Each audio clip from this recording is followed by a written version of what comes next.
delicious. Ozone is my witness, an icon like icons. Keep your eyes on, don't miss this. Wait, what is this? A lot of pressure on me, but you don't know me. Man, I asked for this. Hello, ladies and gentlemen, live from Koreatown, it is the Ozone. I'm your host, Omar Miller. I'm here with my brother, Terry Miller. What's going on over there? Nothing, trying to get my chi together. Yeah, oh, you getting your flow right? Yep. What's happening, Flow Rider? Welcome to my house. Ladies and gentlemen, the last you heard from us, we told you that some people would be down 2-0 or worse by the time we got back. And guess what? Negro Damas has struck once again. And some people are at home. And some people might be on the Ozone next week because they have free Nothing time to do. This is the most wonderful time of the year, folks. It's the baseball playoffs. It's October. I was at Dodger Stadium for both games. Front row. Put the cameras on me. Yeah. I couldn't wait. I had the hot seats. I got to meet legends this weekend. That was awesome. Are you crazy? I got to post up, folks, on my birthday. Thank you all for the birthday wishes. Everybody showed so much love. I got to post up with Hall of Famer Frank Robinson and his wonderful family. And then they introduced me to a childhood hero, Mr. and Mrs. Vin Scully. It was just outstanding. It's time for Dodger baseball. We watch you all the time, and not just on broadcast. On 242, 247. Shucks, we seek you out. I couldn't believe it. Awesome. I'm gonna post a picture for everybody to be able to see it. But cool. it was wow, it was a great experience. Once in a lifetime. I fanned out and took a picture. You fanned out. I couldn't help it. Let him know. I had to let him know. I called him Mr. Scully. He told me, he called me Vin, please. You can make me feel like an old man. It's awesome. 97-year-old man saying, don't make me feel like an old man. It was wonderful. Especially an L.A. legend. A legend. Are you kidding? Legend. He's beyond all-star. He's an LA legend. He's an L.A. legend. Forget about it. There's not a lot of them around.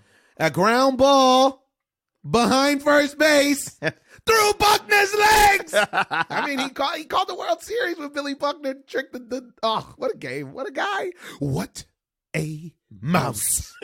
So we got a lot to cover today. We're going to go heavy on the baseball playoffs because that's what's happening.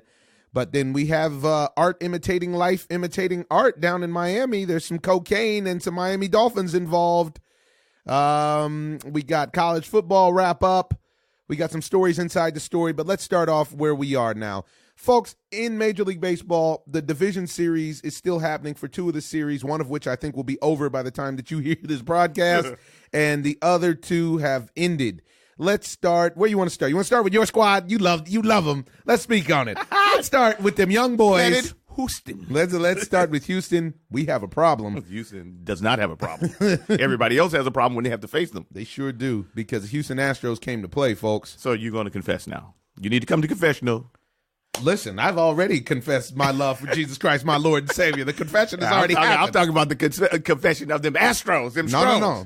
I mean, I said off the top that they were going to beat the Red Sox. You had a lot of unsure in your voice, Tony. Not about beating the Red Sox. I had unsureness about them beating the Indians. Yeah. And not Indians the Red are looking Sox. suspect. Indians on the ropes. Indians are on the rope. Body blow. Knock him out. Uppercut. They're one step away from being at the crib and letting the city of Cleveland down once again. I don't believe in letting the game go to Game 5, the situation go to Game 5 and try to, we got Kluber. I don't believe. Okay. I don't believe in that either. But are you going to stick with one thing, or are you going to go? You're going to now you on Cleveland? No, you jumped to Cleveland. No, I didn't. Yeah, you did. I've been dealing with this my whole life, you guys, and You this is listen to great the footage, because we have tape. Yeah. And I said, What'd you say? I didn't have a problem with Houston over the Red Sox. I have a problem with them over Cleveland. And you said, Cleveland's on the ropes now. Cleveland this, Cleveland that. Then we start talking about Cleveland Williams. Yeah, you said Cleveland. You're the one that brought up Cleveland. God, this is just... Tell him to get it together. You need to work on your chi. You need to work on your communication, your Tai Chi. Anyways, would you like to talk about Houston, or you want to talk about Cleveland? Speak on Houston. I like to talk about Houston and their pitching, their hitting. All effective. Closing. Only problem that they had was the same problem I said that they had in the first place, is that they brought in Liriano at one point and it cost them the game. The one game they lost. Yeah. Well, I don't know if you can win with a guy like Liriano if you count on a guy like Liriano. He can be on your roster, but when you bring him in, they ran into some trouble and they brought in Liriano and he gave up the booty immediately. This is like... That's what we brought him here for. I guess so. Every time. I guess they brought him in to balance the scales. Yeah. They're too Can't dominant. be too good. We don't want perfection. But if we talk about the offense, forget about They it. had the best offense in baseball this year. I mean, these young boys are not playing around Real. at all. Jose Altuve is out there looking like the best hitter. He's looking like a right-handed Ted Williams. Yeah, well, not only that, though, they play great defense. You play great defense. You don't, not like these other teams that are in the playoffs right now. You're playing above average defense. You have good pitching, and you swing the stick. They're tight up the middle. Tight up the middle. I mean, tight. Brian McCann to Altuve and Correa. And Springer in the middle. And then to Springer up in center field. Even though I felt like he should have caught that. Did you ever get to see it? I didn't get to see it. I felt like he should have caught that ball last night. The Devers got the inside the park home run on. But either way it goes, Houston is in the next round, and they are going to pose a problem because now they have time to reset their rotation. Yep. I actually thought A.J. Hinch was a little suspect for bringing in Verlander yesterday because he was playing it like it was a do-or-die game for him. And me personally, I would feel more comfortable with Justin Verlander on the bump in Game 5 than Dallas Keuchel. But I wouldn't because the Red Sox are a left-handed hitting squad. But one of the things that I think that he should have done was bring him in a clean inning. I think that's the only thing that they should have done. Because in a clean inning, then you let him feel like more like he's starting the game. yes. Because he's never relieved before, and that was his first time. And it Andrew showed. Benintendi was not impressed. And he was not impressed And he left the yard. on like a 97-mile-an-hour fastball. Left the yard. Pulled it, too. Yeah. So he's like, so what? Why? I'm at the Why house. not? Why okay? LeVar Ball showed up and said, yeah. You know, I'm just impressed with the Houston Astros. It seems like every single night there's somebody you can't get out in the lineup. Right, and then you can pull a guy off like Carlos Beltran. You can pull him off the bench. Unreal. Oh, come on, man! They pulled him off the bench yesterday in a prime time situation. And he didn't got try to prime do. time. He didn't try to do too much. I'm just gonna. Great at bat. Yeah, I'm gonna bang it off that wall over there. That's what it's up there for, and he got the job done. Yeah. And, Rick Sutcliffe, I don't know if it was the same on television. I was listening on the radio. He brought up a very good point. What did Rick bring up? Yeah, dude, I'm smoking a doobie in my 71 Volkswagen van. This guy throws me a slider. And I'm like, I got 22 windows, bro. Glass house. No, so what he was saying, and I talk about this all the time during the games, the coaches have this terrible thing now where they do these sneak previews in games that don't matter. Right. And for some reason, Why are you showing your hand? John Farrell put Craig Kimbrell in an at-bat against Carlos Beltran in one of those blowout games in Houston. And they say they're just trying to get him some work. I don't believe that. He got him some work. He got him some work. He got him some work You last happy now? night. You got him some work. He got him some work last night. And that's how it ends up going. Why show your hand. guys like Craig Kimbrell, Kenley Jansen, your closers, guys that you don't get to see often enough to actually Right. make a difference. There's a reason for that. Exactly. That's why they're so effective. Not just because their stuff is that much so dominant. It's dominant. It's dominant, but a lot of guys got but a lot big of guys. arms now. But I don't get to see you that often. I don't get to see you often enough If I see you 3 times, usually if you watch your pitchers who go through the rotation 3 times, their average goes up. Yeah. You know. Yeah. The and there's offensive a reason average why against them goes way up. It goes way up because I've seen you now. Yeah. And Kimbrel, you'll see him once in a game, and that's lights out. You're like, oh my God, what was that? And then, truth be told, say you play a 3-game set against them, unless just you're in got their through playing division, and they just got through playing them last weekend before the playoffs started. Right. So maybe you see him 3-4 times the whole year. Right. That's devastating. He comes up with what he because he's got cheese. He carves people up. Major cheese. I like his cheese more than Araldis. Oh, 100%. His cheese moves. Yeah, we've And been buying it's the dish before explosive. when he throws. Honestly, I don't think anybody's got better cheese than Thor. Yeah. Thor has the best cheese I've ever seen ever in life. Like he has like Nolan Ryan cheese. Yeah, well, you saw Nolan Ryan, so Yeah. Nolan Ryan is not even, he's in a whole nother category. Nolan Ryan. it's not even cheese. It's not even cheese. What is it? Velveeta. Fuzz. That's just straight fuzz. But yeah, so then you bring in Kimbrel a few days before, and now you see what happens. You've given them a sneak preview.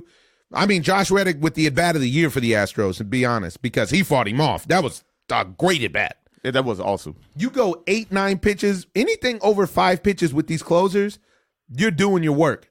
I like a lot of work that they did with Chris Sale. I mean, those guys, Chris Sale is one of the most dominant pitchers in baseball. And a kid like Bregman. And he focused up. And you he can see focused that. up. He came in and dealt. And he's very cocky. And I know people don't like athletes to be cocky, but that's what makes them who they are. You know what I'm saying? It's a big component. Yeah, so he showed up against a big-time pitcher. This kid is his second year and a half? I was about to say, they called up Bregman right after the All-Star break last year because I met him at the All-Star game when that kid ran into me. Right. Yeah. Sure did. And you and I had just talked about him, and then I met him at a party, I said, man, my brother was just talking about you. He was pumped. Yeah, I said that kid Bregman's a stud, man. And he tattooed your boy. Man. Big clutch play. And so when we look at that situation, it's not just that game. The first two games were total domination. And the game was never even close. Like, and this is against good pitching because Drew Pomeranz is a good pitcher and Chris Sale's a good pitcher. Yeah, and they then put up 7 runs against Chris Sale. Yeah, and then they got into the bullpen and they hit their closers. I mean, you hang them, we bang them, bring them out. Yeah, but the thing that I have to give them credit for is that they hit good pitches. And then, agree. And then some of the good pitches, they fouled them off, and that's what you do as a good hitter. And now that's what was surprising to me. I have to say, this is where I had underestimated the Houston Astros, is because I thought with the youth in the lineup, you could trick them, everybody except for Altuve, who, perennially hitting 340 something. You could trick them into chasing. And I told you they had cut down on their strikeouts a lot. Well, and also another person you spoke about that is balling is Marwin Gonzalez. Yeah. Marwin Gonzalez is defensively and offensively. He's out there doing his work. Yeah, he's a super utility. I thought they hurt him when they hit him yesterday. Yeah. Thank God he didn't have to come out of the lineup. But yeah, one thing that concerned me was when they got to Boston in the game that they lost, and even in the game yesterday, they kept the Boston pitchers on the ropes and in trouble, but they didn't execute. They got those big hits all year. They got those big hits in the first couple games of the series. They couldn't get them the last couple days, but eventually they came through. I mean, it's just they put so much pressure. They put so much pressure on the other team. Right. They're always on base. Well, and then you look at the pitcher's pitch count in the fourth inning, and he's got like 80 pitches. Unbelievable. Yeah, unbelievable. Especially in this era of the pitch count, that's big. I have to say I'm actually pretty impressed with Rick Porcello. You could argue Rick Porcello had the best start out of any of the Boston starters, right? But they didn't really give him a chance, though. They hooked and booked on him. Yeah, but he got out of trouble. I think he went 4, didn't he? He went 4 and then Sale went 3. Yeah. But yeah, I mean, I'm impressed with Houston. Weak spots, in my opinion. That middle relief, because obviously you're not going to come in with Justin Verlander all the time. I was surprised that Brad Peacock ran into so much trouble. Yeah, to be honest, because he's been actually very consistent. But you know what? This is a long season for him. He wasn't a starter; he was a reliever. Yeah, and he's been stretched out, but he hasn't been able to pitch like a starter for for a whole year. Yeah, so he's been working out of the bullpen, and you're really asking a lot of him right now. I'm wondering what happened to Lance McCullers. It seems like his arm is just hanging by a thread. Right. You got a guy that throws 97, 98 that is in love with his curveball. Yeah. He has the highest percentage of curveballs of anybody. He spins them. Why? I have no idea. Why? What are you doing? I think that this is a product of being young because they love the strikeouts. And he strikes so many people out. Yeah. But you just have to learn how to pitch to contact sometimes. Then you save your bullpen because you're in the game longer, instead of just striking everybody out. It takes a lot of pitches to strike people out. Yeah, but they use him in relief. He didn't even get a start. I know. And then he wasn't effective in relief, actually. No. Yeah. Well, I would say that. I have to say I was impressed with Ken Giles. Ken Giles pulled himself together yesterday to get that 5-out save, 5 or 6 out save. I love that the playoffs gives the coach's license to say, you know what? I can use my guy for more than an inning. Right. I love that. I don't see what the problem is with that. Well, during the season, it's a problem because you have 162 games. But, in the playoffs, this is it. I mean, you're going home if you don't get it together now. Yeah. And then, so then they're moving on. And who they're moving on against is to be determined by a coin flip right now. A Game 5 situation. Now, who's supposed to start for the Yankees is my question. I don't know. Who do you come back with? Probably CeCe. CeCe didn't pitch bad against him the first time. They win the game if they leave CeCe Sabathia in that game. I don't know if they win the game, but they still would have. They were up 8-3. Yeah, they were up 8-3, and CeCe was dealing. I know, but you know what? CeCe is more of a 5 and dive now. Not that night. He was nice. I'm not saying that he wasn't nice. He was. But the wheels can fall off so fast in those situations like that. He was in control.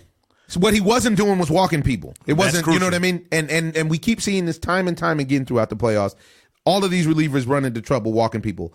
Yesterday, the Washington Nationals lost a game by bad management from Dusty Baker, in my opinion. But because he brings in a reliever who then gets out of a jam, gives up the run, gives up the booty to tie the game, but then he brings in the reliever, walks the leadoff man in the bottom of the 8th. What are you doing? You can't do that.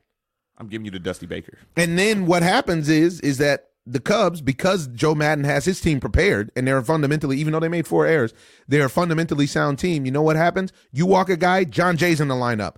Jay comes up, and he sacrifices that guy to second base. He gets the job done. Next thing you know, we get a blooper. The game is over. Right. It's just Dusty Baker's unbelievable to me. I told you the Cubs were going to win that series, and I just couldn't. They might not.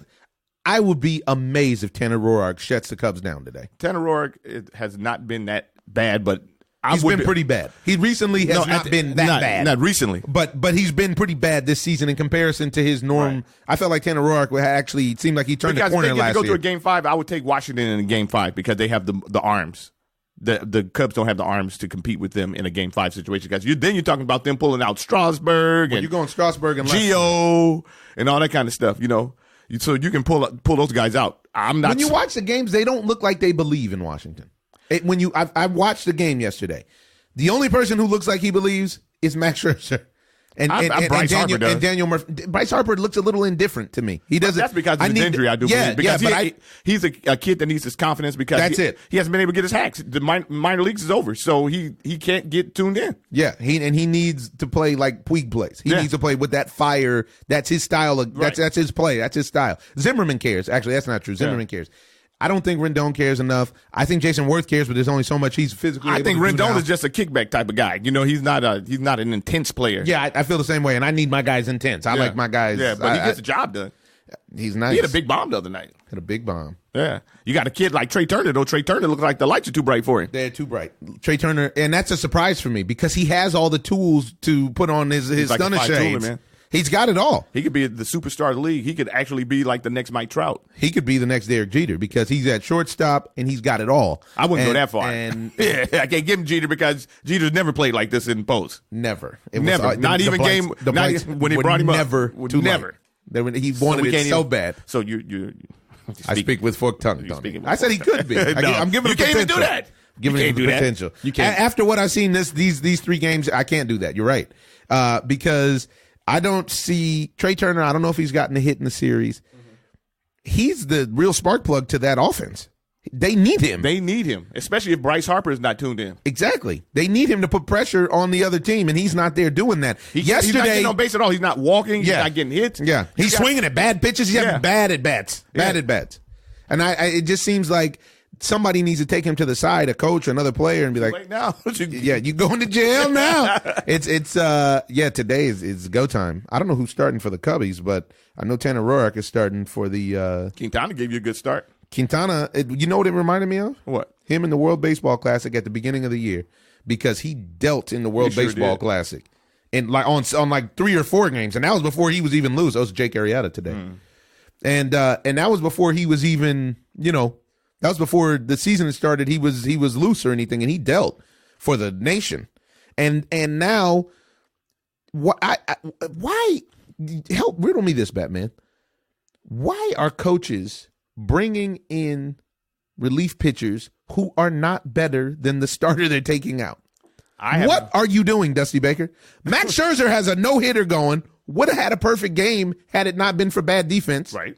Give up a knock. He gives up 1 hit in the 7th inning. And now Dusty comes out. Take you. Dusty came out, and I don't know if you saw it or not. Dusty came out. It looked like they had a conversation. Mm-hmm. It wasn't like he came out with his hand out like, give me the ball. Mm-hmm. They had a conversation, which ended up somehow or another with Max on the bench. And Solis comes in and immediately gives up the booty. Immediately. Just bad coaching. Bottom line, that's all you can say. There's no reason to take Max Scherzer out of the game. You're not going to bring somebody. He wasn't even at 100 pitches, and that's their little plateau thingy. You get to 100, I got to take you out. If anybody can get out of that situation, it would be him. It's Max Scherzer. Max Scherzer is a gamer. He's a gamer, and he's got the craziest stuff in the game. And actually, at this point, I would take him over Kershaw. I would take him over Kershaw right now. Yeah, I definitely would. And in Game 5, you're going to see him. If they make it to Game 5, believe Mad Max is going to make an appearance, and he's going to deal. I don't know with Dusty. Yeah, do you know might try to save him for the first game. That he's not going to play. He's first game of spring training. Unbelievable. Yeah, that's how we do it. And then you bring in Oliver Perez instead of bringing in your closer. You hate on OP. To face Anthony Rizzo. This isn't hate. Oliver Perez isn't up to code. I mean, low key, he got a little flare that Trey Turner should have caught. Right. That he should have caught that. That ball stayed up in the air for about 3 seconds, 3 or 4 seconds. Listen, you have to run 40s and 60s in baseball, and you have to do them within under 6 seconds, 4 seconds, and all that kind of stuff. You're going to tell me that you can't run a direct line or directly behind you with that ball being up in the air for at least 4 seconds? You're already anticipating. Michael Taylor or Trey Turner's got to get to the ball. I give Jason Worth a pass, actually. Taylor, I don't know where he was playing. I know your boy had crazy thump, but that was way too far because you could even thrown out a runner, at that point. Dude, there's no way you throw anybody out at that point. Michael Taylor had to be on the warning track to start that play because he's really fast. Yes, he is really, really fast. He ran down something earlier in the game. Him and Trey Turner are really fast, and they let a ball hang up. Literally, that ball had to hang for 3 seconds, close to 3 seconds. I'd say, and for people who don't play the sport, 3 seconds is enough time for a basketball player to get from one side of the court. LeBron James can get from baseline to baseline in less than 5 seconds. Yeah. And if it's a straight sprint with no ball, he can get there in 5 seconds with dribbling the ball. If it's a straight sprint, LeBron James can get there one side of the court to the other in less than 5 seconds. 5 seconds, you let Mike Trout run for 5 seconds straight. For 3 seconds. For 3 seconds, Mike Trout is in the showers. Yeah. He's in the dugout. I mean, the ball was hanging out. I was watching. I was like, is somebody going to catch the ball? But you know what? This is the same thing that happened in Arizona with David Peralta. These guys, I don't see guys giving up the body anymore. I don't understand what's going on with that. I didn't see a dive out there. Did somebody dive for that ball? Nobody dove. Everybody pulled up. Give me a fake dive. It dropped within the 3 of Worth, Turner, and Taylor. And Worth was the closest one to diving, and Worth is a big man, so he looked like he just didn't want to hurt anybody. Yeah. Come on, man. You got to give up the body. I need you to dive, even if you're not close. Because the run is going to score. The run is scoring. It's 2 outs. Come on. Give it up. And give it to me. So now we're looking at Double DC. I personally think the Cubs in the series today, which sets up the clash of the Titans, the rematch for Los Doyers. The Doyers. Because I don't even know if we need to speak much on this Dodgers-Arizona series. It was anticlimactic. I think that, personally, the biggest thing that I think that came out of that series is what I saw. It was one, that Yasiel Puig is dialed in, which is good for the Dodgers. Really good for the Dodgers. 2 is that Dave Roberts has his team prepared, unlike a lot of these other managers, because the Dodgers look focused. When you're at the game, they're, and they got a great lineup, man. Justin Turner is such a key to that lineup. And 3, and most importantly, I don't think Clayton Kershaw is 100%. I don't think, or anywhere near 100%. I don't either. And not only that, that's why I don't feel like they're going to make it to the World Series. You can't do it without him. Yeah. Because even though you look good yesterday. You look good, yes. But I'm not impressed, though, simply because the Arizona Diamondbacks looked terrible. They looked like they weren't prepared. They didn't look like they wanted it. They just looked like they were happy to be there. And that's even in all that, they can still swing the stick. That place is a baby Homer Dome down there, and they swing the stick. I saw Paul Goldschmidt swinging at stuff that didn't even start out as a strike. Which was a surprise. Which was a big surprise because he's like the most disciplined hitter that they have on their squad. And he was out of character. Yeah, that was yesterday, but the first 2 games he was locked. And I actually sat right behind the dugout, and literally he's on the top step watching, taking dry hacks with JD Martinez, the whole 9. Paul Goldschmidt's a gamer. And shout out to Chris Herman for trying to offer me and my guests Snickers. He decided to throw us some Snickers from the crowd because it really satisfies, I guess. So this is to me, that's the news flash. I don't know what they're going to do to try to get him. I don't know exactly what's wrong with Kershaw's back. Because you got him giving up home runs and he's walking people. And very uncharacteristic. And the other thing that he's doing is he's using his whole arsenal in the first inning. Yeah, I just think that might be a bad pitch selection. That might be something on Yasmani. Maybe because in that game that he pitched Friday against the Diamondbacks, as usual, like with all the great pitchers, he ran into a little trouble in the first inning. But the guy ends up throwing curveballs to Big Uncle Charlie and everything in the first inning. Very surprising. He has 4 pitches that he can throw for strikes, and he throws all 4 of them in the first inning. And he never did that before. He never did that before. You'd have to establish that you guys can hit the fastball, and that gets me through the first time through the lineup. Especially since he uses his fastball like 4 different pitches. Yeah. So that's a problem in itself. Yeah, so I don't know. I will say this. You had to eat some curl on this one. You know who balled? Who? Logan Forsythe. He did. I saw it. I can't front. Why you do that, Logan? I was watching. I was like, wow, Logan wants it. But you have to put him in there, either him or Chase Utley. I mean, come on. Yeah. You had to use him. So, moving on to this last piece before we go into the preview, what about this Cleveland Yankee game coming up? I think Cleveland's in trouble. I don't know. I personally feel like Kluber's going to be on the proper rest now. I felt like Kluber was in trouble because it is CC. Oh, that CeCe's probably so happy. Yeah, I think that Kluber and the Cleveland Indians are in trouble just because they gave them confidence last time. They scored. They have the momentum. Yeah, well, the Yankees scored runs off of him early last time, and that's big. You know what I'm saying? So Yeah. with them scoring runs off of him early, they know that they can get to him, which is very, very important. You know, but Yes and no. I mean, he but- was on that. He had that extra day. it of doesn't rest, matter, which- but that doesn't take away the confidence No, from them. no. Yeah, And, then and they don't. Cleveland doesn't have any confidence against CeCe because he shut them down. Pretty exactly. Now you don't have Encarnacion.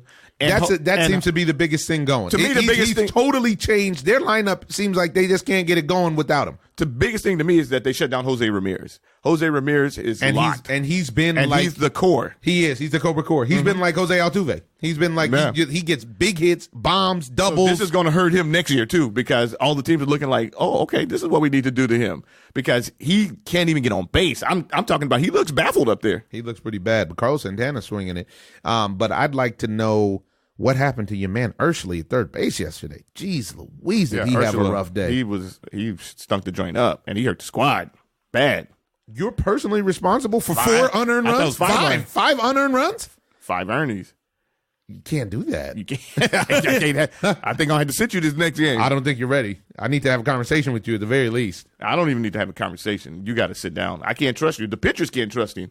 The pitchers need to know that when we defensively align the situation, when I look at the charts and everything, that if I throw you this pitch, that it's going to third base and it's going to be able to get the outs that I need to get. I need to know that. I need to know that. I need to know that. Just like we saw in the Dodgers situation when I don't remember who was pitching, but with Ketel Marte, and they got the ground ball when the infield was in. That was Archie Bradley. And Archie Bradley got the ground ball and could tell Marte let it go right through the wickets. and went through the wickets. I mean, that cost him that game. yeah, and the pitchers need to know and trust their players to know that they're going to do their job. That's it. Otherwise, they try to overcompensate and strike everybody out, and that's when they give up the booty. Exactly, like Kershaw has been doing for the past few years. So then with Urshela, you go back and do the same thing. You put him in this game. I know that Tito probably want to keep the kids' confidence up and everything, Yeah. but it'll hurt. I don't know who the other option is. That's the thing.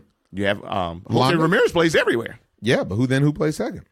You have Who's on first? No, what's on first? you can bring Kipnis in. You could bring Kipnis hurt the team. Kipnis is not a center fielder. He hurt the team out in center field. Why is he in center field? From deep shortstop, he couldn't throw out Todd Frazier on a sac fly from Brett Gardner that literally Standing flat-footed, caught the ball. didn't get behind the ball, stood flat footed. Terrible work. This is not major league work. But that's not his fault. That's not his fault. He's not a center fielder. He's a second baseman. So you can't be surprised when he doesn't play. And especially, you didn't take him and put him in left field. You put him in center field. I don't understand why Austin Jackson is not playing in center field. I don't either. But I think some of these coaches may outcoach themselves, and this would be a hell of a redemption for Joe Girardi if he comes back and wins this series. Right. Because they're talking about him being out of there now. Can you believe that? That's He's crazy. been a great coach. A great coach. And talking about him going to the Mets. Wow. Well, at least he wouldn't have to move. But, yeah. What an optimist. Wow, CeCe against Kluber. Jeez. Who do you got? It's hard to bet against CeCe Sabathia. That's because your boy. It's because he's my boy, but because it's of history. CeCe's a big-time pitcher. He is, but CeCe's on the other side of his game right now. I don't know if you watch Game 3. He looked like he was on the Game 2. He was. was on the right side of his Yeah, game. he was. But But if Kluber get you in a tight one, then what are you going to do? The Yankees are dependent on that bullpen. Tito's strategy yesterday looks like it was about them using their bullpen, him trying to exhaust their bullpen for game 5. So then he'll have the upper hand. Well, I'm going with Corey Kluber because I've been saying the Indians are the best team in baseball. Stick with it. Stick to your guns. And I got to write it out, even though I would really like to see Edwin Encarnacion play in the game. It seems like Cleveland, maybe they are cursed. They just can't. Things just don't flow for them. I mean, a fluke. Edwin Encarnacion goes to make sure he doesn't get doubled up and stretches the ligament in his ankle. Yeah. You kidding me? That looked bad, too. Look really bad. I'm surprised they still haven't found a way to get him up and give me the Kirk Gibson or something. Yeah. We might see him in Game 5. Might. I don't know if he's got that kind of thing with him though. That's interesting. So coming, I mean, the preview is going to be pretty clear. We can only talk about one if it goes that way, which would be the rematch of the Cubs and the Dodgers. And wow, I can't wait for that. That's going to be this is big markets. It's big money going on in the playoffs right now. That's big money, man. Cubs and the Dodgers. Cubs and the Dodgers and the 7-game series starting at the Ravine this Friday. Yeah, this Saturday. The Dodgers really don't want to see the Nationals either because of Daniel Murphy. Shoot, Daniel Murphy is a Dodger killer. Man, Daniel Murphy looks confused up there at the dish nowadays. I guess so. Messing around with Dusty Baker. Man, it's bad news. All right, folks, that's our baseball talk. It was delicious, wasn't it? We're going to move on now to a story that broke yesterday in the NFL. What is going on in Miami. Party town. No doubt about it. Offensive line coach Chris Forrester resigned, and he issued the statement yesterday. I'm resigning from my position with the Miami Dolphins and accept full responsibility for my actions. I want to apologize to the organization, and my sole focus is on getting the help that I need with the support of my family and medical professionals. Well, once again, folks, this is coming back to this pesky kneeling protest. And I say pesky because it's been hijacked, it's been misconstrued, it's been remixed. I think Diplo did a remix on it. Calvin Harris has one. R. Kelly's throwing a remix on it. And now Donald Trump dropped his Hot 16. Yeah. And you saw the confusion that took place with Mike Pence and the political stunt of him coming to the game just so he could leave the game. Right. Don't they have something else to do? Unbelievable. They do, but they'd rather distract you by talking about something that's not what's supposed to be. They'd rather just lie, basically. Right. So what's going on, how this connects to Miami is the owner of the Dolphins, Stephen Ross, who had come out and said he was going to hire Kaepernick, but his coach specifically asked for Jay Cutler, and then said the players should express themselves and should kneel and blah, blah, blah, and blah, blah, blah. He came out and has changed his stance. He came out and said that since President Donald Trump had made the protest about patriotism, he now disagreed with the move. And Coach Adam Gase had forced 3 of his players to stay in the tunnel during the anthem rather than protest on the field.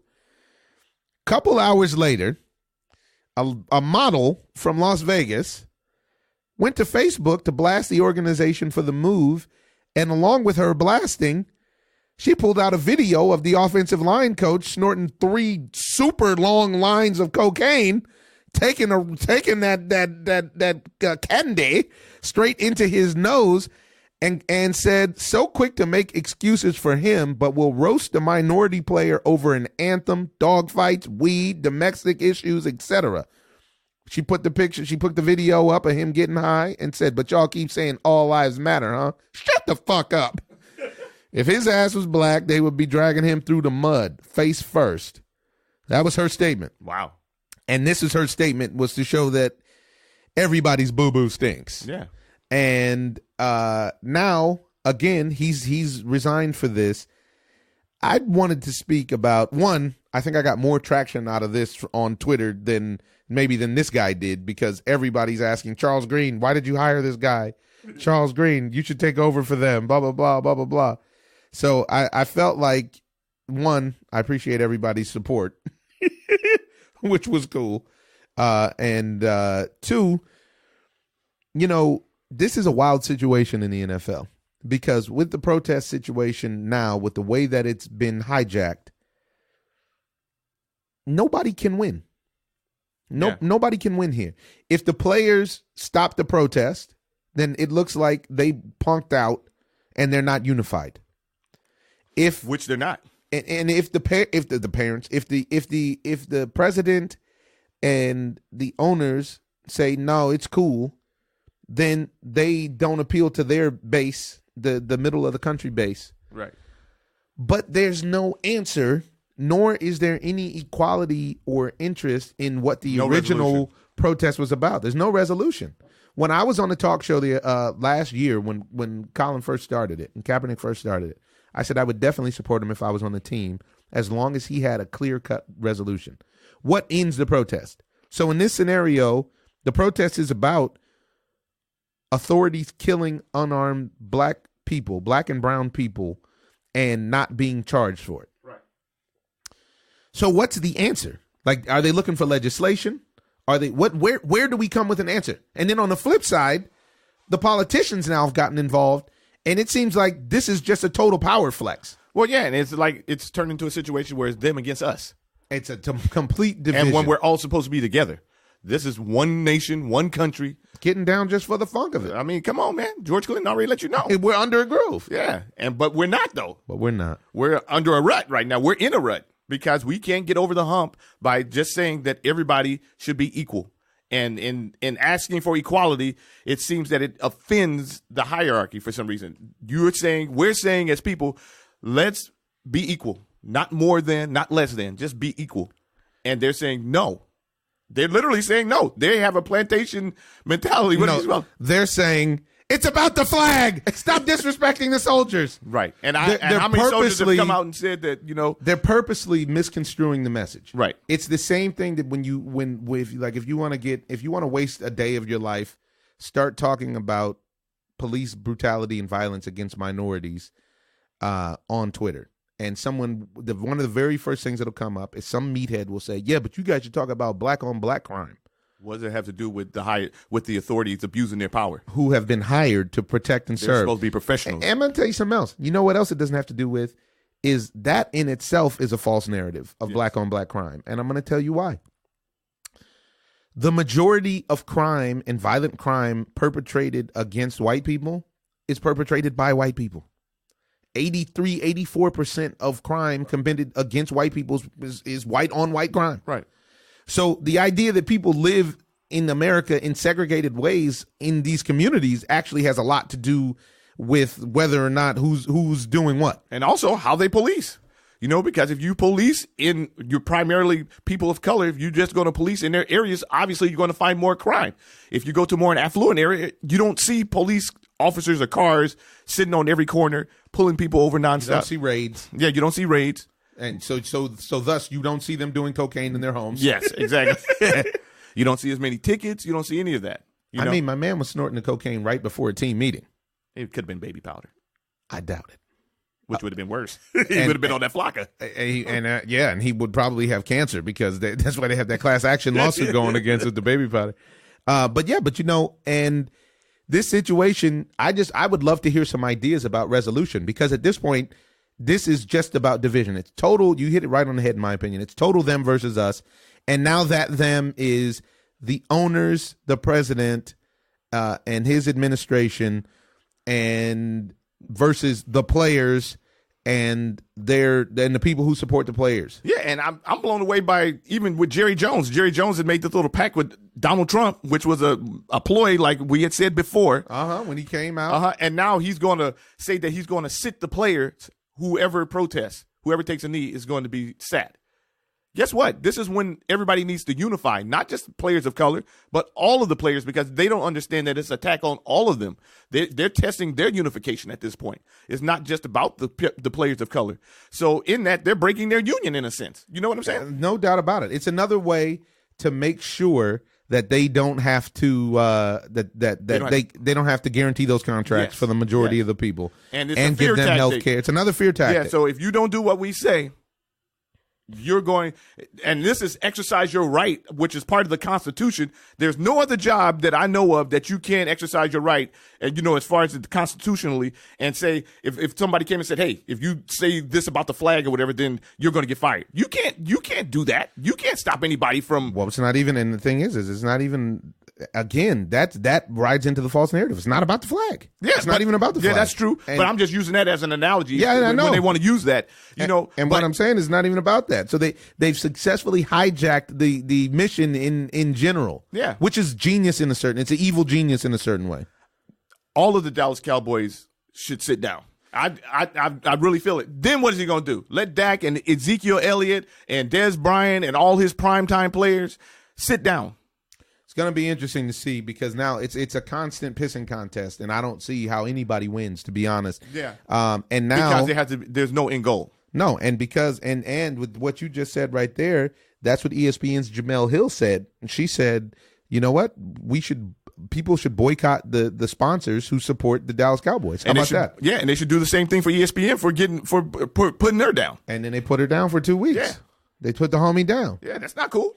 Because she has an opinion? Because she has an opinion. It's in the contract. Can't voice that opinion. Yeah, that's not in the contract, though. No, that I can't exercise my rights. That apparently it is in their contract. It's Disney. So it's like it's whatever, whatever they put in the contract is in the contract. Sound like you read it. It's their morals and ethics clause that they do, Now, morally or ethically, what has she done wrong besides state her opinion, which wasn't offensive? She was actually speaking facts. It wasn't like she made something up. No. Listen, I'm with you. But what I'm saying is that company has decided to do something like all of these companies have decided to do now, to kind of assuage their fan base, to make sure that nobody's feathers are too ruffled. A little massage. Yeah, you gotta do that. And now then you have Class A bigot Mike Ditka came out again today and said that maybe he's not watching so closely, but there hasn't been any oppression in the last 100 years. He said, maybe I'm not watching as carefully as other people, but I haven't seen suddenly oppression has become a big deal. But I haven't seen any oppression in the last 100 years. And this is the problem. Therein lies the problem. My thing is this. To everybody that's listening out there, the cool thing about my career and the way that I grew up was that I had the chameleon ability to be accepted by a lot of people. And for everybody out there listening, I would love for you guys to really think about, do you think that people of color are all on the same side of this issue for by coincidence? Do you think that there is a black or brown meeting that takes place once a week where all of the brothers and the Latinos get together and say, look, man, this is on the agenda, bruh. We're going to unite and band about this. No, this is the experience that it is to be black and brown in America. And this is now the opportunity for everybody to voice about it. And somehow or another, there's a handful of people across the color line who actually understand it. And it's really unfortunate that it's only a handful of people, because you literally have Mike Ditka here saying that there hasn't been any oppression in the United States since 1970. That statement in itself is like it's not even funny. No, it's not even funny. It's just this is a terrible thing to let come out of your mouth. Yeah, I mean, and that shows you where the mentality of the Jerry Joneses and all the rest that generation is. Of that generation, which includes President Trump. Yeah. Jim Crow, the Jim Crow laws ended in 1964. Come on, man. Are you kidding me? It's still been within 100 years that the government gave a city of black people syphilis on purpose and let it run wild untreated to see what the result was going to be, which resulted in all sort of deformities and mental illnesses and generational problems. And there's been no oppression? Come on, man. This is absurd where we are. And all I can say is that I hope that this powder keg, which will eventually completely erupt, is some sort of conduit to the healing. But somehow or another, people are going to have to get on the same page. And I know that in my generation, hip hop did a lot to help that, in that white kids were the people buying hip hop. Right. And in that they were exposed to something and things that they weren't ever exposed to before, that hopefully allow them to think more critically about the situation. I just want to know what the problem is with just treating people right.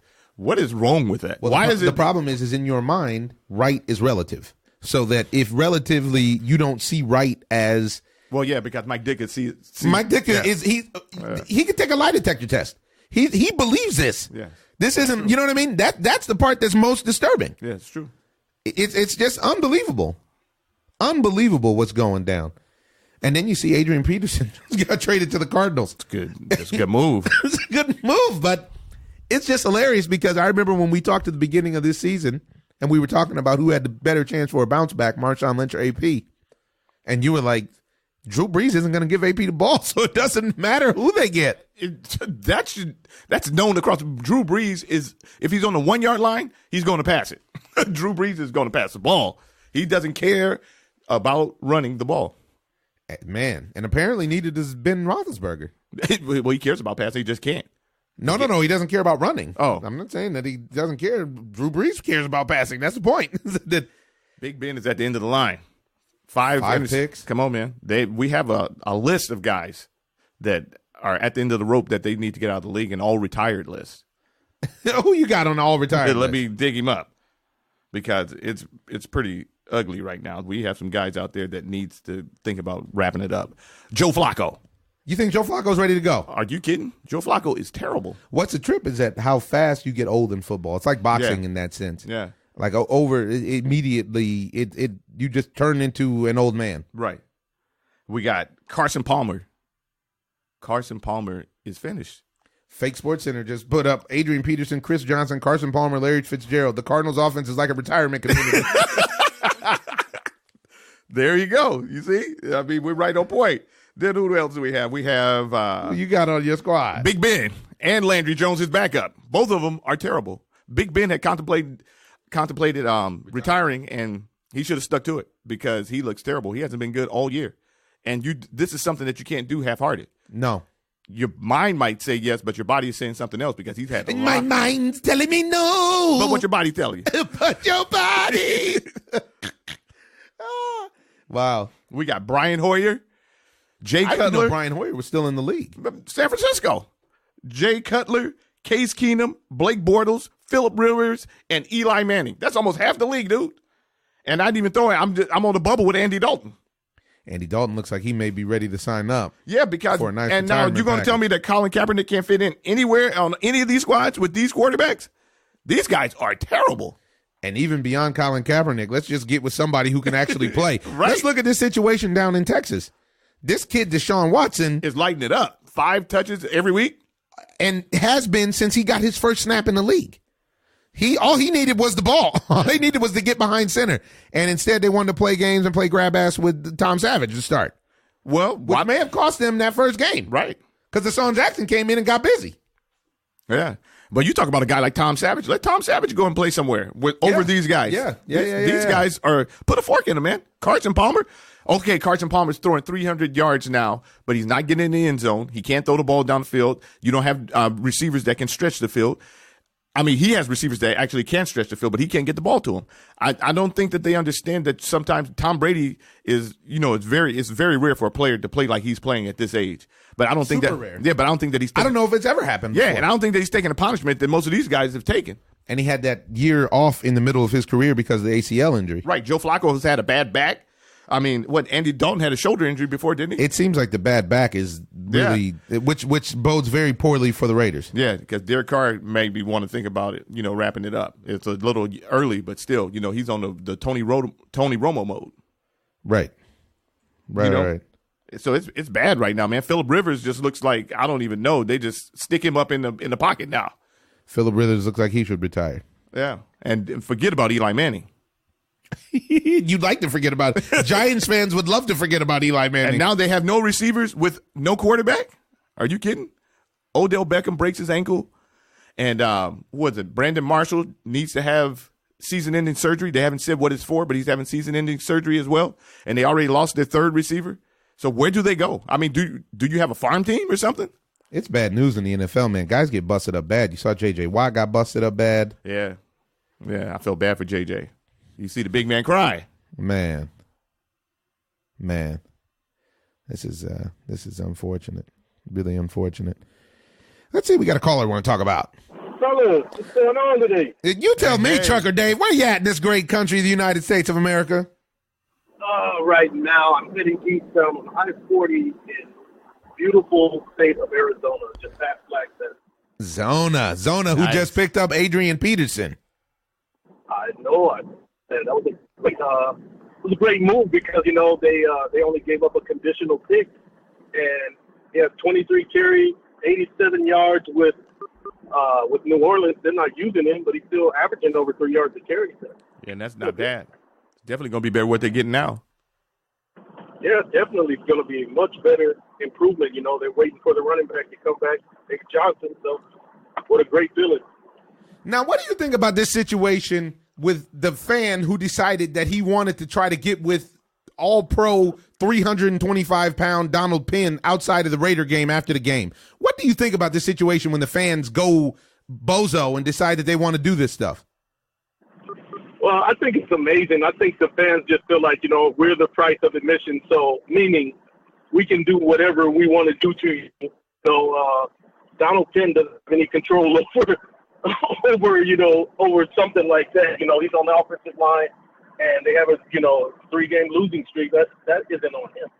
It's not on him. And also, one thing that you saw from that video, anybody doesn't know what we're talking about, there's a video circulating where after the game, the Raiders fans wait for the Raiders to leave the stadium, and then they decided to heckle Donald Penn, who got out of the car with his 6'6", 325-pound massive self and was ready to put in damage on this guy. And But your man was ready to chunk him too, though. I give him props. He was ready. That's He how took his serious hat you are off. with the nation. He like, hold my hat, man.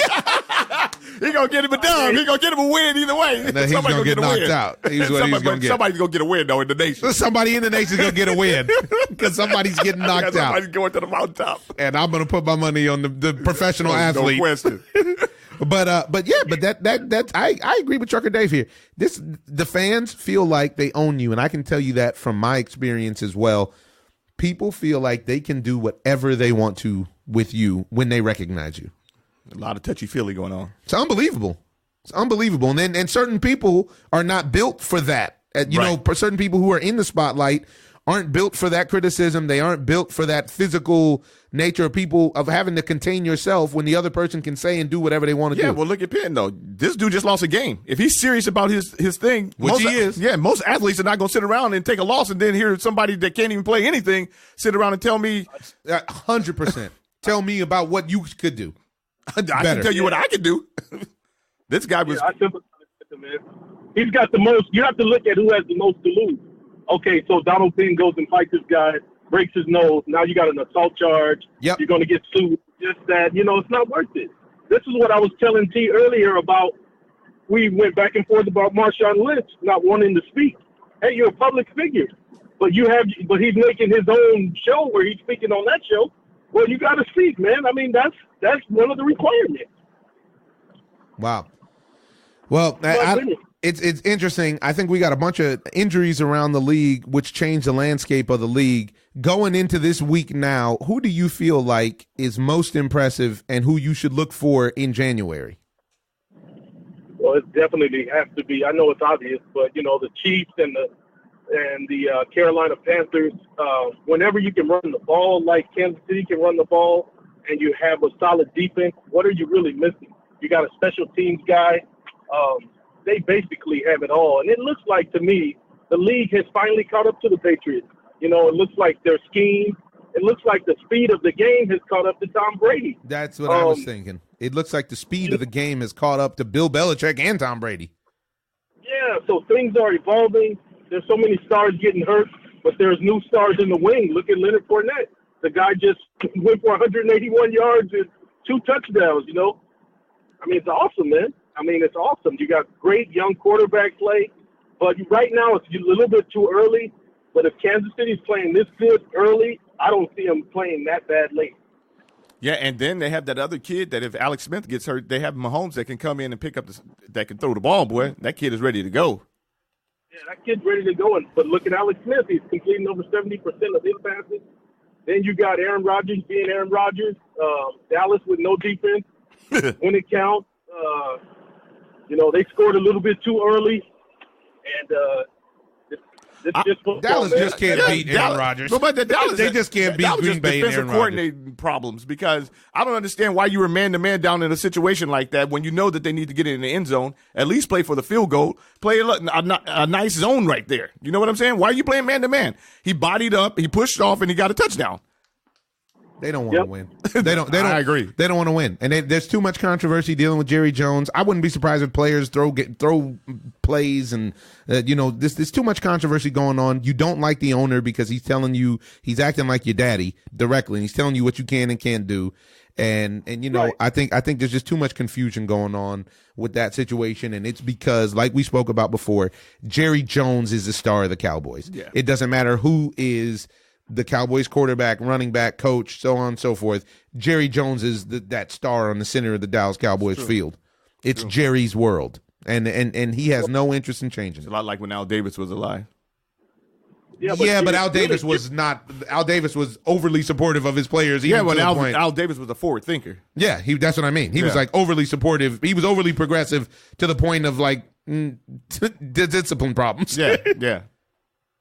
Well, it's really Jerry's NFL. I mean, he had a big part in bringing the Rams to and the Raiders to Vegas. Yeah.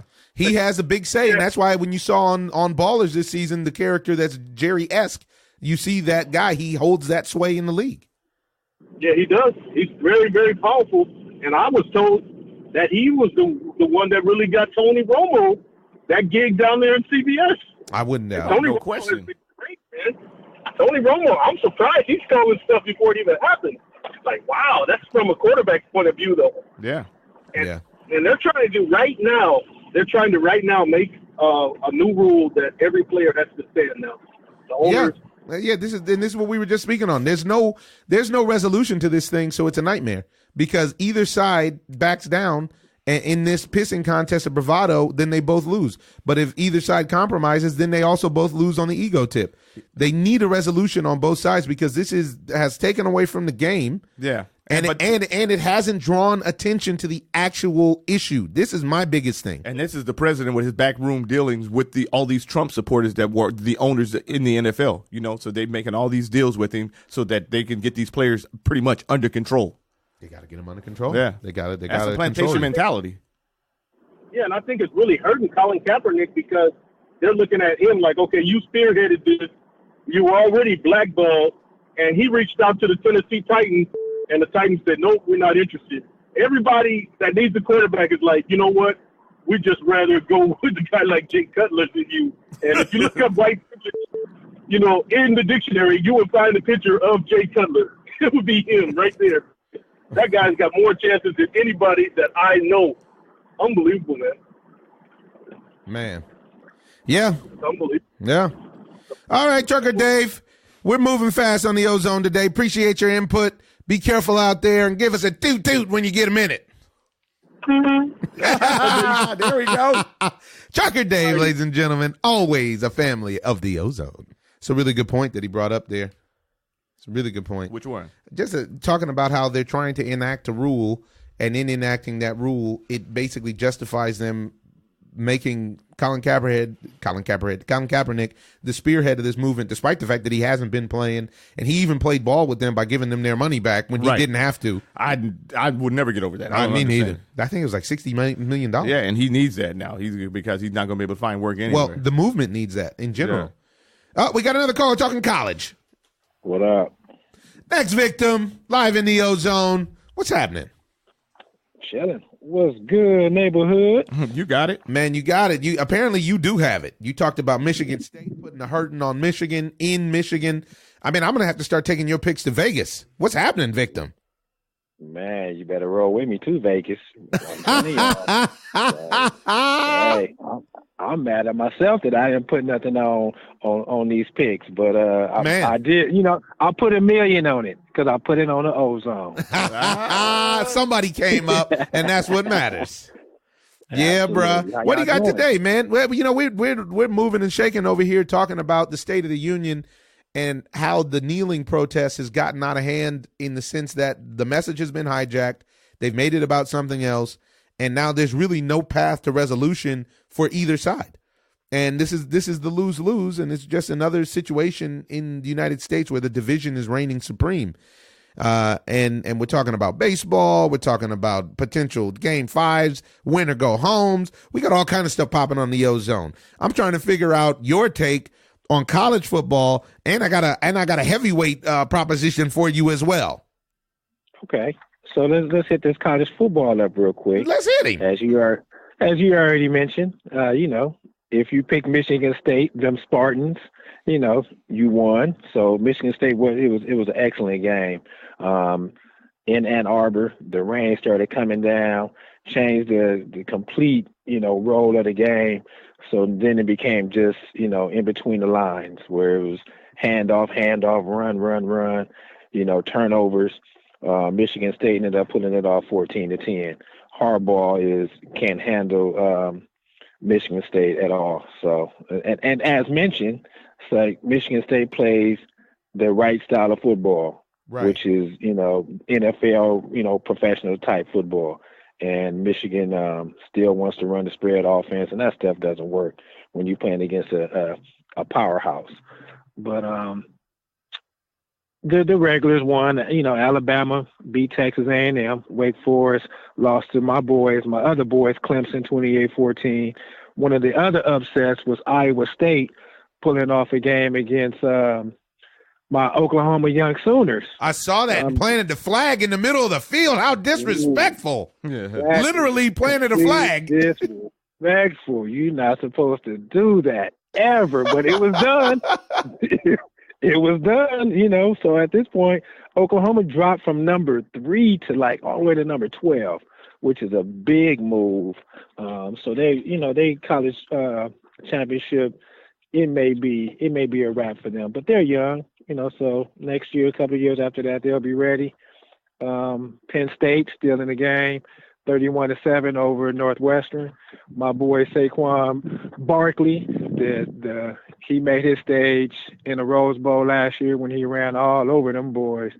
So he's still a Heisman candidate. But other games, we'll say, you know, SC pulled it off. Oregon lost to Washington State, another team to look out for in the Pac-12. Another good game, it was Miami over Florida State. Wow, that was a surprise to me. That was a big surprise because it was in Florida State. It was in Tallahassee. So that was a big game. And growing up back in the day in the early 90s, when you had prime time, you had the Ray Lewises. This used to be the rivalry game that would take place, that you would be in front of your TV eating Cheerios, Fruit Loops, whatever to watch this game.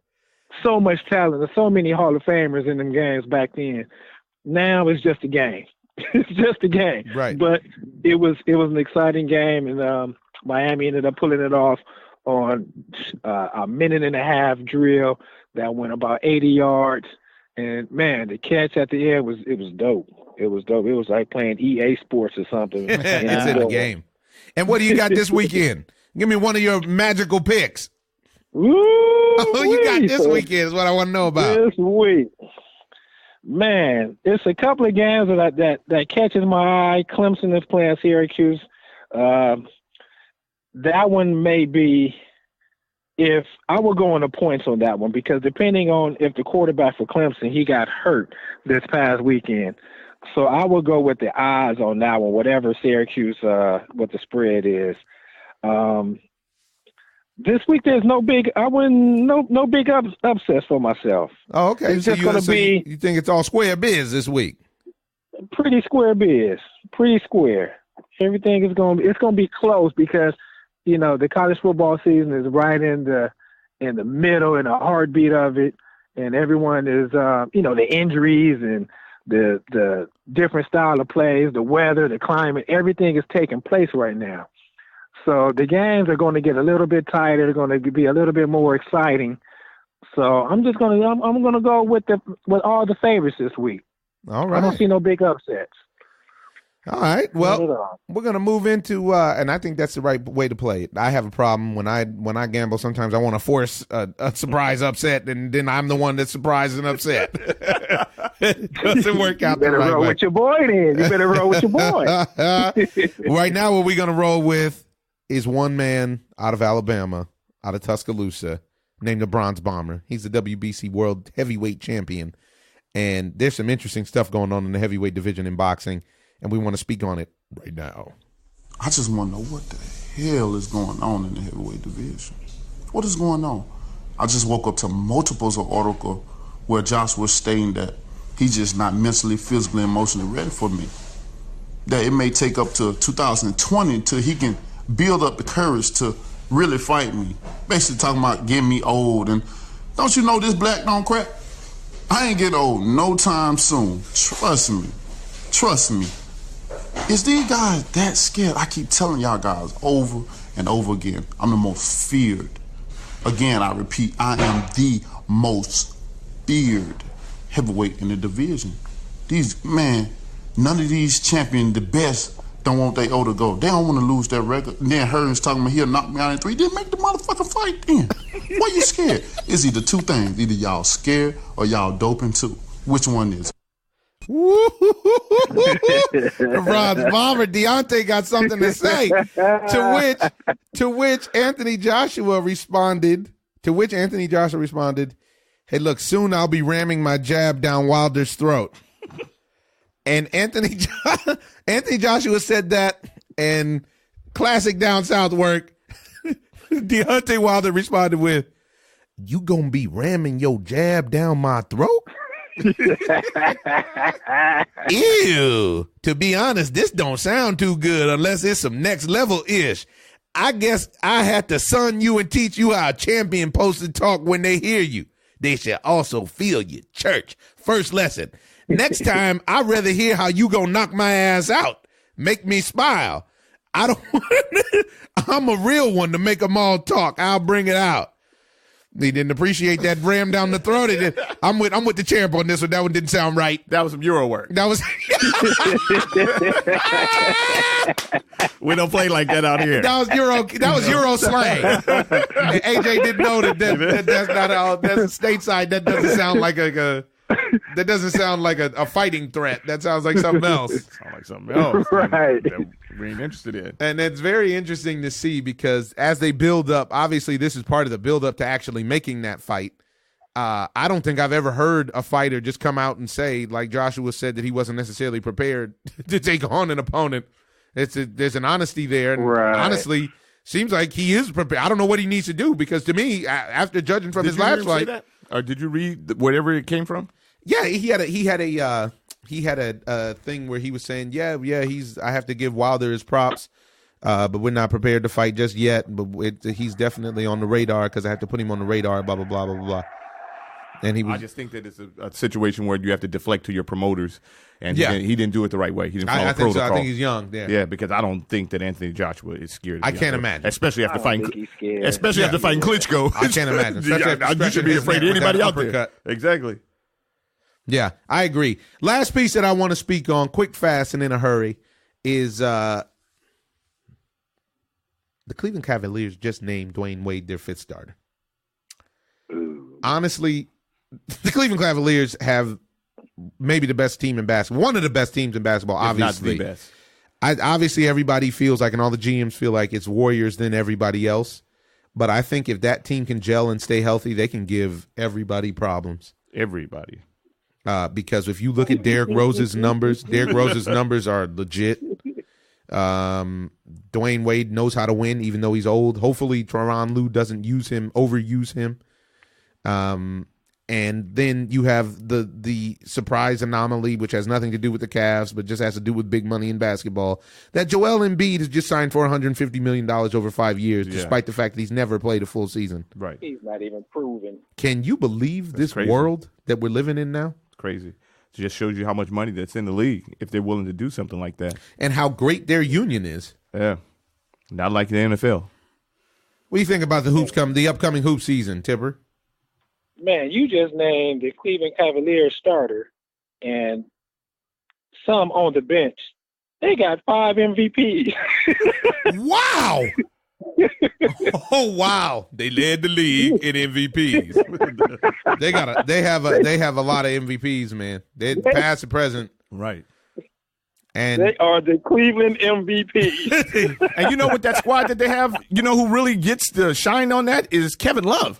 He should really show out. I mean, there's so many pieces out there that you can't just try to lock up one person. They're gonna have to come up with the team. If these guys play to anywhere close to their potential, you're going to have to come up with some kind of new scheme defensively to stop them. I mean, the second team is a starting team, is ready to be a starting team. You know what I mean? Yeah. I think this is going to give LeBron the opportunity to rest, during certain games. And then after the All-Star break, pull the Shaquille O'Neal and just come out and pounding dudes. You have all these MVP players on this team, and that's one coming off the bench or two coming off the bench with D Rose and IT coming off the bench. Come on, man, it's good money. These dudes are for real. They should go 75-7. I mean, it's going to be hard to beat them, and those losses might come to the Timberwolves, but it is going to be hard to beat them. Just like it's going to be hard to beat them Thunder. Whatever. The Thunder are going to beat themselves. No, they're not. Yeah, we'll see. You are an Oklahoma City hater. I'm not hating. I'm just stating facts, dude. Why? Because they need to be stated. That's why I'm stating facts. Why? They got 3 All-Stars on their team with Steven Adams down there. Yeah, they got three All-Stars on their team with Steven Adams, but you have a ball hog. Come on now. Carmelo? He didn't have nobody last year. You got Russell Westbrook. Remember, you said Victor Oladipo he's a superstar. No, not even calling him potential. They called him a superstar. I want to know where did the Thunder go last year? Where did Victor Oladipo go last year? He went home with the Thunder. Thunder. That's right. You stretching. I ain't stretching. That's the truth. Did he go home or didn't he? Stretching that out. No, He went home. That's his That's convenient. right. That's his convenient. That convenience is the truth. I'm stating It's facts. convenient. LeBron went home last year. Now what? He did, but that was all the way up to the championship. But he went home. He didn't went get the home. win. So if that's, if But that's he the just asked metric, me a question. He just if asked me a that's the question. metric, Where did he go? if I'm that's telling the him that he metric- went home with the Thunder, and Russell Westbrook will send him home again because he's a ball hog. Yeah. We'll see No, about he that. will not. It's about to start up real soon. You We gonna about to learn. Get it out. You gonna learn. All right, victim. We'll catch you sooner than later. We're going to leave everybody with a quote here. We got to wrap it up on the Ozone. And it is a quote about unity because that's what I feel like we need. It's individually, we are a drop. But together, folks, we are an ocean. Live and love your fellow people, your fellow man. I'm your host, Omar Miller. This is the Ozone. Out. I'm just living the dream. I'm in love with the lights.